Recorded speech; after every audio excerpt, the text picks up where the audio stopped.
আগে সারা দেশে ছিল একাত্রা নাস্তিক।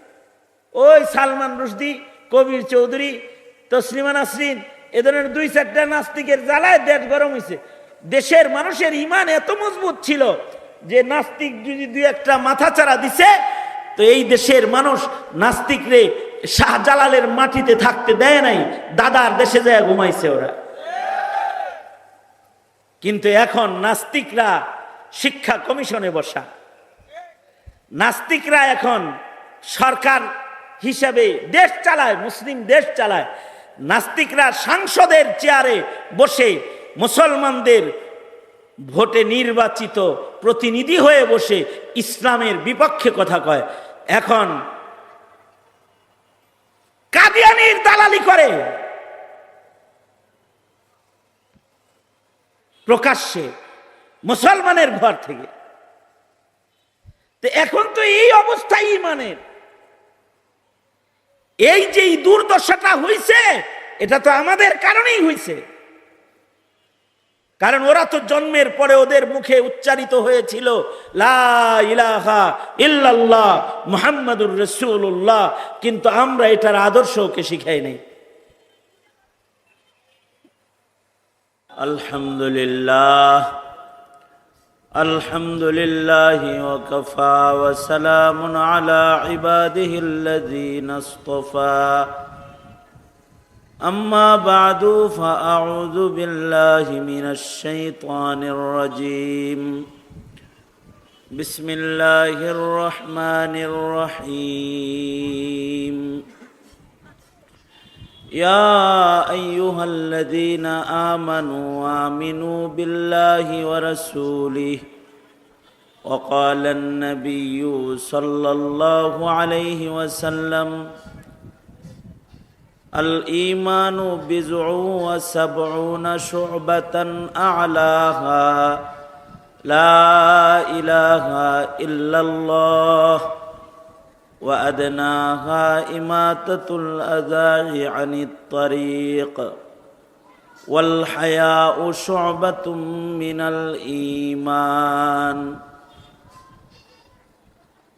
وقال النبي صلى الله عليه وسلم من قال لا إله إلا الله دخل الجنة أو كما قال عليه الصلاة والسلام.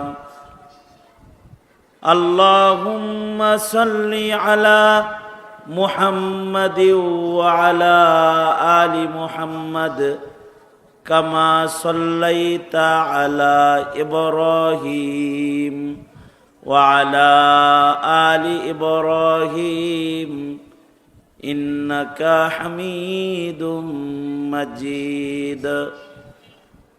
اللهم بارك على محمد وعلى آل محمد كما باركت على إبراهيم وعلى آل إبراهيم إنك حميد مجيد. হুফাজুল কুরআন মাদ্রাসা রংপুরের হাফেজ ছাত্রদের দস্তরবন্দি উপলক্ষে আয়োজিত মাহফিলের মোহতারাম সাদার, মোহতারাম সভাপতি, উপস্থিত হাজরাত, বুজুর্গ উলামায়ে কেরাম, সম্মুখপানে সমবেত দিন প্রিয়, ইসলাম প্রিয়, দিনদার ইমানদার মুমিন মুসলমান ভাইয়েরা, আল্লাহর দরবারে শুকর। আল্লাহ তাআলা দ্বীনি নসিহতের একটি আয়োজনে ওলামাদের সোহবতে জান্নাতের বাগানে আমাদের আসার বসার তৌফিক দান করেছেন। কালিমাতুশ শুকর পড়ি, শুকরিয়া আদায় করি, বলি আলহামদুলিল্লাহ। আল্লাহ পাকের মেহেরবানি, আল্লাহ পাকের দয়া মায়া ফজল করম, বৃষ্টির মৌসুম, সকালেও বৃষ্টি হয়েছে, দুপুরেও বৃষ্টি হয়েছে। আল্লাহ তাআলা একটা সুন্দর পরিবেশে ওলামাদের নসিহত শোনার জন্য বসার মওকা আল্লাহ দান করেছেন। আল্লাহ পাক যাদের তৌফিক দিছে তারা বসতে পারছে। দ্বীনি নসিহত শোনা, দ্বীনি নসিহতের মজলিসে বসার দ্বারায় মানুষের কলবি উপকার হয়। কলবি গিজা সোহবতের মাধ্যমে অর্জন হয়, দ্বীনি নসিহত শোনার মাধ্যমে অর্জন হয়। এই জন্য প্রতিদিন দেহে যেমন কিছু খোরাক দিতে হয়, দানা পানি খাবার দেহে সরবরাহ না করলে দেহ মরে যাবে খাদ্যের অভাবে, পানির অভাবে, খাদ্যের অভাবে। মানুষের দেহ দুর্বল হয়, দেহ নিঃশেষ হয়। রুহানি কিছু গিজা যেটা মানুষের রূহকে তরতাজা করে, এমন কিছু গিজা প্রতিনিয়ত যদি একজন মুমিন গ্রহণ না করে, তার রূহ দুর্বল হয়, তার ঈমান দুর্বল হয়। কোনো কোনো ক্ষেত্রে ঈমান মৃত্যুবরণ করে ঈমান মারা যায়। মুমিন হিসেবে জন্মায় কিন্তু ঈমান নিয়ে কবরে যেতে পারে না।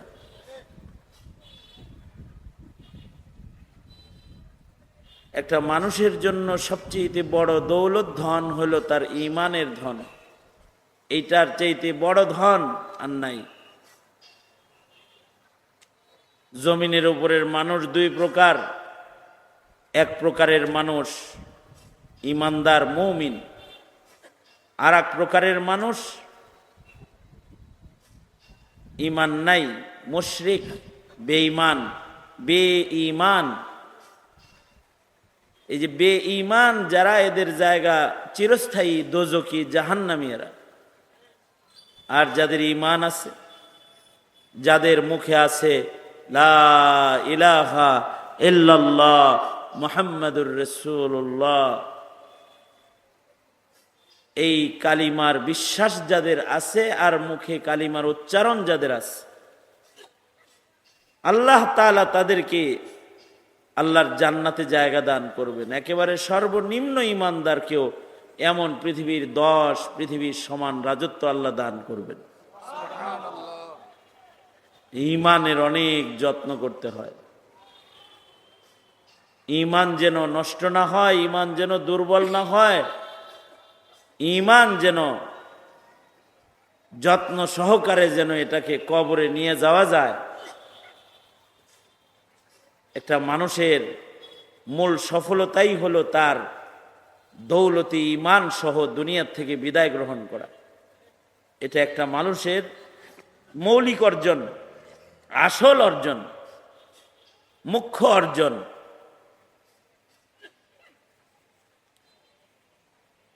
দুনিয়ায় বাড়ি গাড়ি করা একটা মানুষের আসল সফলতা না। ক্ষমতার আসনে বসে যাওয়াটা এটা মানুষের জীবনের আসল সফলতা না। কোটি কোটি টাকার ব্যাংক ব্যালেন্স হওয়া একটা মানুষের জীবনের আসল সফলতা না। আসল সফলতা হলো ঈমানের সাথে এই পৃথিবীর থেকে বিদায় নেওয়া। যারা ঈমানের সাথে এই দুনিয়ার থেকে বিদায় নিল, দুনিয়ার জীবনে যদি একবার পড়ে থাকে খালি লা ইলাহা ইল্লাল্লাহ, তাহলে সে মৃত্যুর মাধ্যমে আল্লাহর জান্নাতের পথের পথিক হয়ে গেল। আল্লাহর রাসূল বলেন, ক্বালা রাসূলুল্লাহ সাল্লাল্লাহু আলাইহি ওয়াসাল্লাম, মান ক্বালা লা ইলাহা ইল্লাল্লাহ দাখালাল জান্নাহ। আল্লাহর নবী বলেন, যার মুখে উচ্চারণ হলো লা ইলাহা ইল্লাল্লাহ, সে আল্লাহর জান্নাতি। দুনিয়াতে দুই ধরনের মানুষ আছে। যারা এক ধরনের মানুষ ইলাহ বা রব, স্রষ্টা, এটার বিশ্বাস করে। আর এক প্রকারের মানুষ আছে যারা ইলাহ রব বিশ্বাস করে না, রবের ওয়াহদানিয়ত মুখে উচ্চারণও তারা করে না। আছে। যেমন হুজুরের চাচা আবু তালিব মুখে লা ইলাহা ইল্লাল্লাহ এটা উচ্চারণ করেন নাই, আল্লাহ ছাড়া আর কোনো ইলাহ নাই এটা মুখে উচ্চারণ করেন নাই, অথচ একবার যদি উচ্চারণ করতো খালি, তাহলে আল্লাহর রসুল বলেছেন চাচা একবার বলেন, একবার কালিমাটা বলেন, লা ইলাহা ইল্লাল্লাহ একবার বলেন, আশফাউ বিহা ইয়াউমাল কিয়ামা, এটার কারণে আপনার জন্য হাসরে আমি আল্লাহর কাছে শাফাআত করব আপনাকে জান্নাতে নেওয়ার জন্য। অন্য রেওয়ায়াতে আছে উহাজ্জু বিকা বিহা ইনদাল্লাহ, যে আল্লাহর কাছে আমি আল্লাহর সাথে দর কষাকষি করব, আপনাকে জান্নাতে নেওয়ার জন্য আল্লাহর সাথে প্রয়োজনে জোরাজোরি করব আমি। আল্লাহর রসুল জোরাজোরি করবেন জান্নাতে নিতে, একবার মুখে বলছে লা ইলাহা ইল্লাল্লাহ। কিন্তু আবু তালিব সব বলল, এটা বলল না, লা ইলাহা ইল্লাল্লাহ আর বলল না।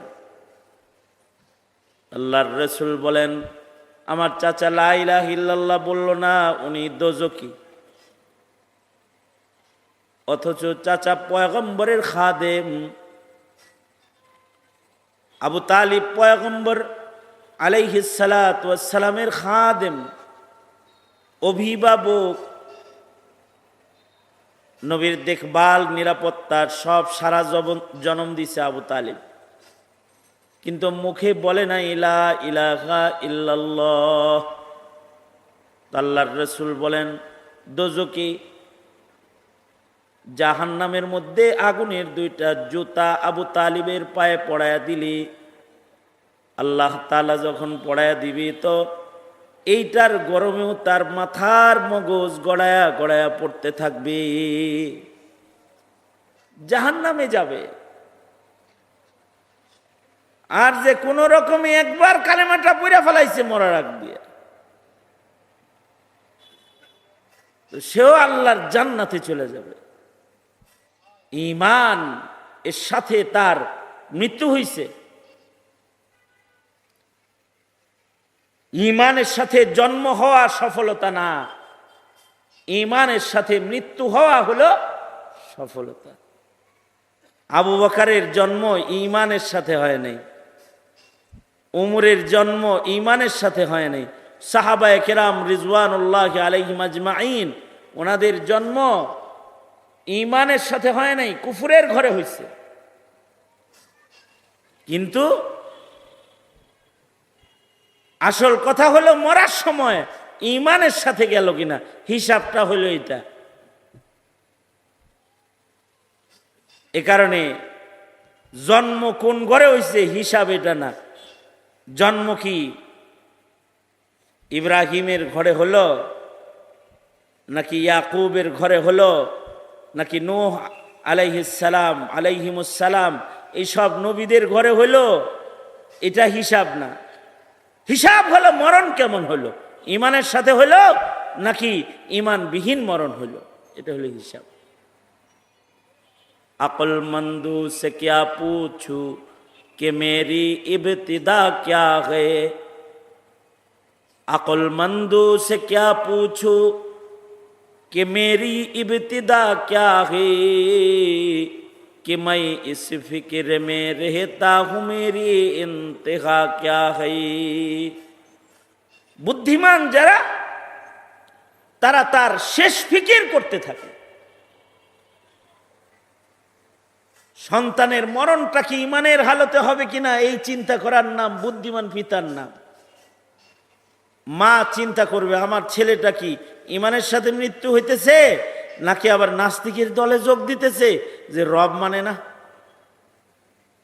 ওই যুগে যেমন রব মানত না, আল্লাহ অস্বীকারী ছিল, এই যুগেও আল্লাহ অস্বীকারী আছে।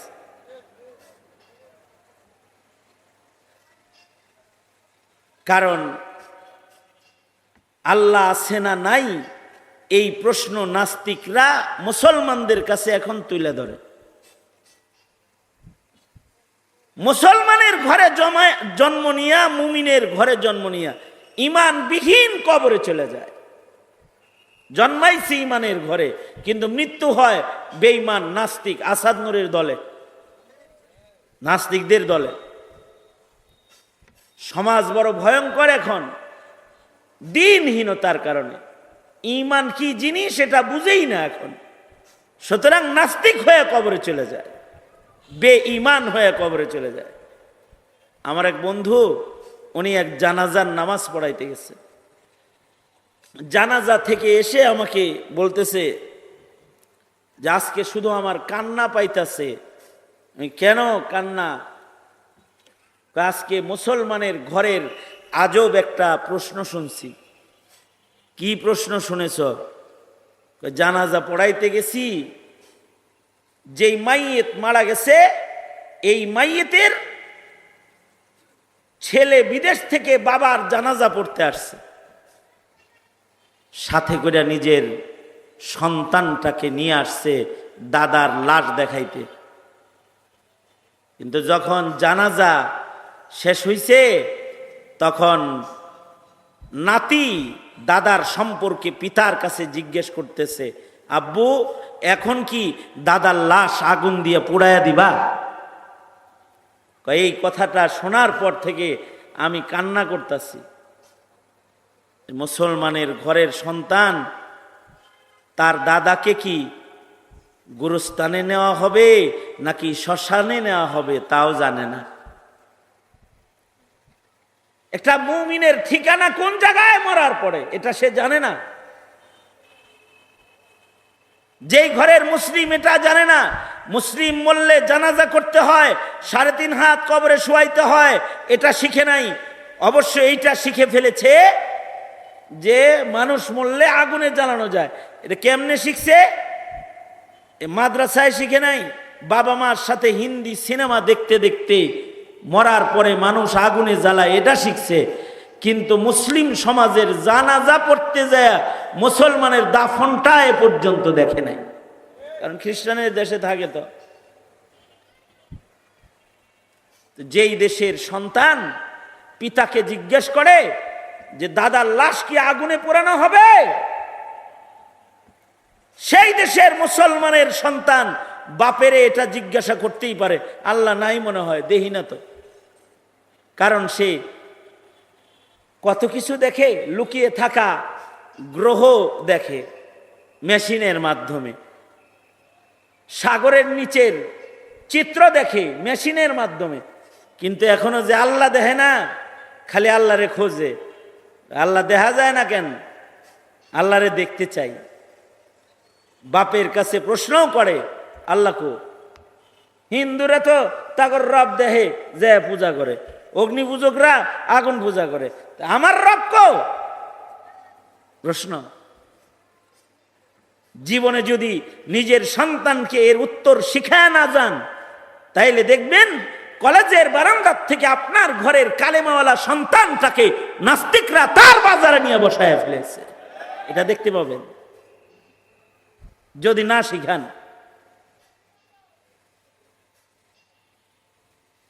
রব কি এত দুর্বল জিনিস যে এটারে যে চোখ দিয়ে সিনেমা দেখো আর যে চোখ দিয়ে পরনারী দেখো, ফেসবুক দেখো, দুনিয়ার গুনাখাতা করো, ওই চোখ দিয়ে রবও দেখতে চাও? সৃষ্টির ভেতরেও তো এমন কিছু আছে যা তুমি দেখো না। স্রষ্টাকে এই চোখ দিয়ে কিভাবে দেখবা? যেমন সৃষ্টির ভেতরে এমন কিছু আছে যেটা দেখা যায় না। যেমন বাতাস দেখা যায় না।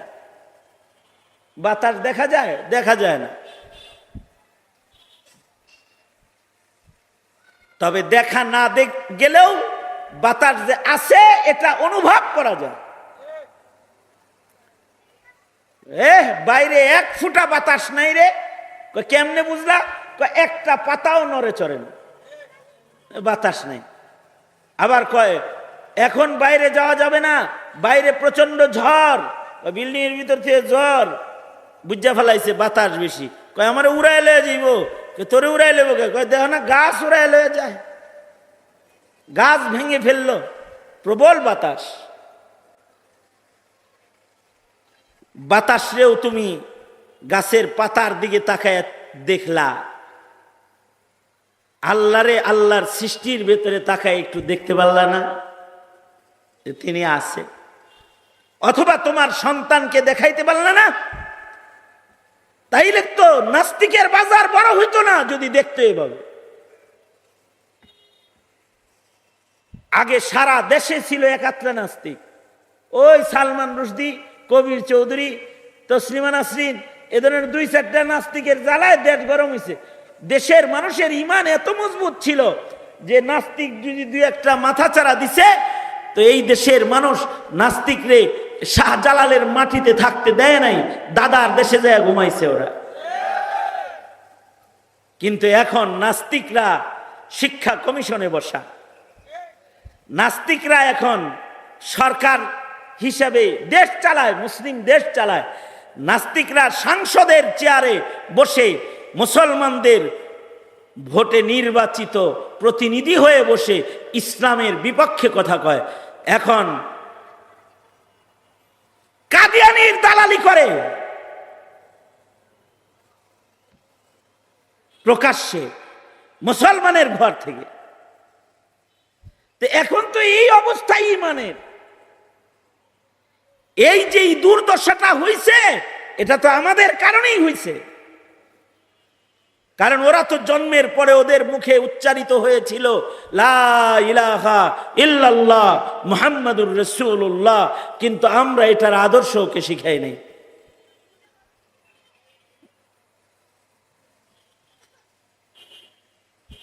সন্তানের কাছে তাওহীদের গল্প করতে হয়, রব চিনাইতে হয়।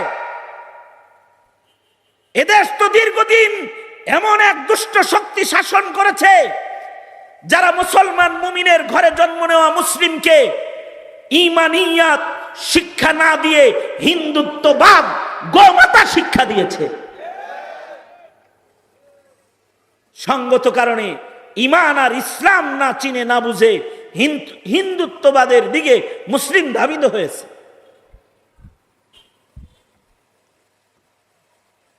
পূজার গুরুত্ব বুঝেছে, ওয়াজের গুরুত্ব বুঝে নাই।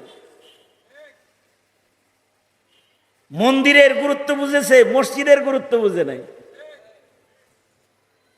গোমাতার গুরুত্ব বুঝেছে, কিন্তু আলেমের মূল্যায়ন বুঝে নাই। এখন ওই জায়গায় নিয়ে গেছে। এই যে এই জায়গাটায় গেল সন্তানেরা, কিভাবে গেল? আমাদের কারণে গেল। আমরা প্রজন্মকে ঈমানিয়াতের তালিম দেওয়ার চেষ্টাই করিনি। সকালবেলার সবাহি মক্তবগুলোকে বন্ধ করে দেওয়া হয়েছে। কোনদিন সন্তানরে তাওহীদের গল্পমালা বলি নাই। যদি বলতাম সন্তানরে, এই আকাশ তোর আমার মালিক বানাইছে, এই জমিন তোর আমার মালিক বানাইছে, তোরে আমারে আমাদের এক মালিক বানাইছে, তিনি হইলেন আল্লাহ, সাবধান, আল্লাহর দুশমনের সাথে চলাফেরা করা যাবে না।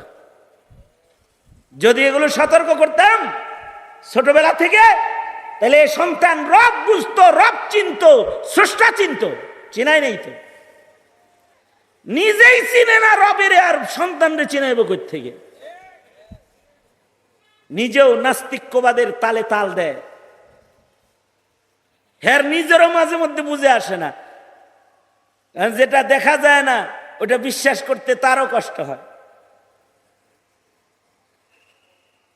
আল্লাহ তাআলা বলে, আমারে দেখতে দূরে যাওয়ান লাগবো, আমি যা আছি। আল্লাহ বলে, আমি যা আছি এটা আমারে খুঁজতে তোর দূরে যাইতে হইব। অফি আনফুসিকুম আফালা তুবসিরুন, নিজের দিকে একটু তাকাস না, তোর মুখে উচ্চারিত হবে লা ইলাহা ইল্লাল্লাহ, তোর দিকে খালি তাকা। কারি তৈয়ব সাহেব রহমতুল্লাহি আলাইহি আজব এক দৃষ্টান্ত পেশ করেছেন। কারি তৈয়ব সাহেব বলেন, অর্থাৎ আধুনিক বিজ্ঞান, এখনকার সময়ের বিজ্ঞানও 4 জিনিসকে একসাথে এক জায়গায় আটকাইতে পারে না। 4 জিনিসকে 2টা আটকাইলেও 3য়টারে পারে না। যেমন যেমন লাইটের ম্যাচ আছে না, এই যে টিপ দিলে যে আগুন জ্বলে, কি লাইট? Gas light. ওই যে কাঠি জ্বালায় খাই যে, আপনারা তো বিড়ি টিড়ি খাওয়া দেখেন নাই, তাই না? জ্বালাইতে দেখছেন? দেখছেন ওই যে বাতিটা দিয়ে জ্বালায়, এই বাতির ভেতরে দুই জিনিস আটকায়। একটা হইল গ্যাস, এর সাথে আবার তরল পানিও মিশানো আছে। গ্যাস যখন লাইট থেকে শেষ হয়ে যায় দেখলে বোঝা যায়, কয় দেখ নাই, গ্যাস নাই। গ্যাসের সাথে তরল পানিও ওখানে আছে। এটা যখন বের হইতেছে দুইটাই কমতেছে, তার মানে ভেতরে বাতাসও আছে, ভেতরে পানিও আছে। কিন্তু বিজ্ঞান এখানে অক্ষম। এই যে এটার ভেতরে পানি আর বাতাসের সাথে এর ভিতরে একটু আগুনও দিয়ে রাখবে, এটা অক্ষম। আগুনটারে রাখছে বোতলের মাথার উপরে পাথরের ঘষা দিয়া রাখছে। এর ভিতরে ঢুকাইলে যদি এই গ্যাসের মেজবাতির ভিতরেও আগুন দিয়া তারপরে যদি কয় ভাই এটা পকেটে রাখিয়ে দেন, হা দিয়ে দিলাম, রাখবো না ফালাই দিব? হ্যাঁ, এলপি গ্যাস আছে না, এলপি গ্যাস, এলপি গ্যাসের বোতলের ভিতরে তরল পানিও আছে, গ্যাসও আছে।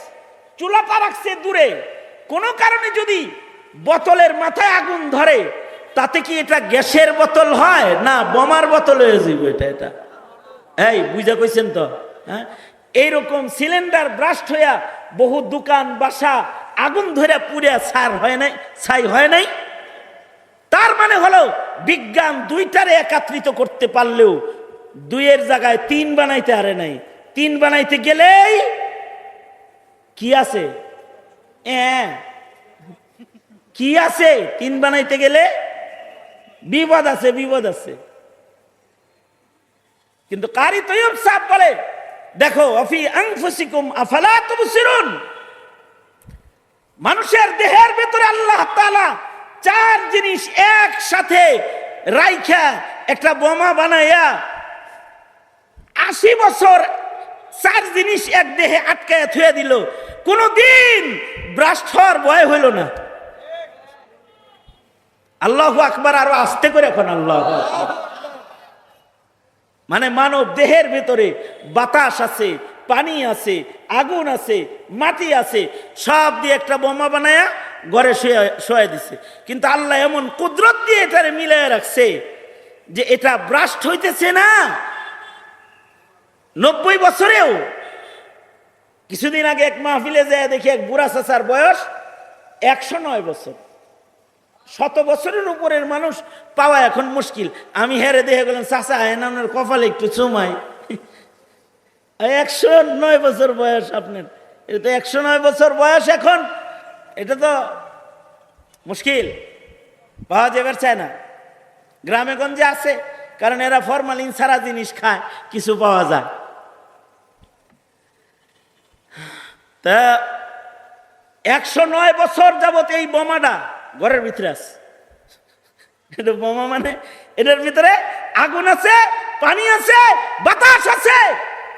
এটা যদি কোনো বিজ্ঞানীর বানানো হতো তাহলে শর্ট সার্কিট হয়ে ব্রাস্ট হতো।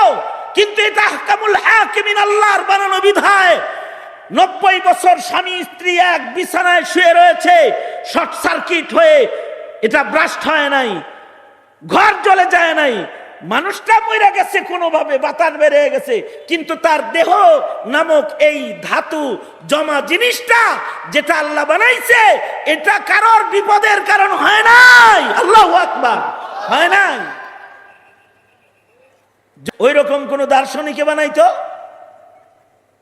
যারা বিজ্ঞানের প্রযুক্তি দিয়ে কিছু সময় আটকায় রাখে, পরে টিপটুপ করলে ছুটে মুটে যায়।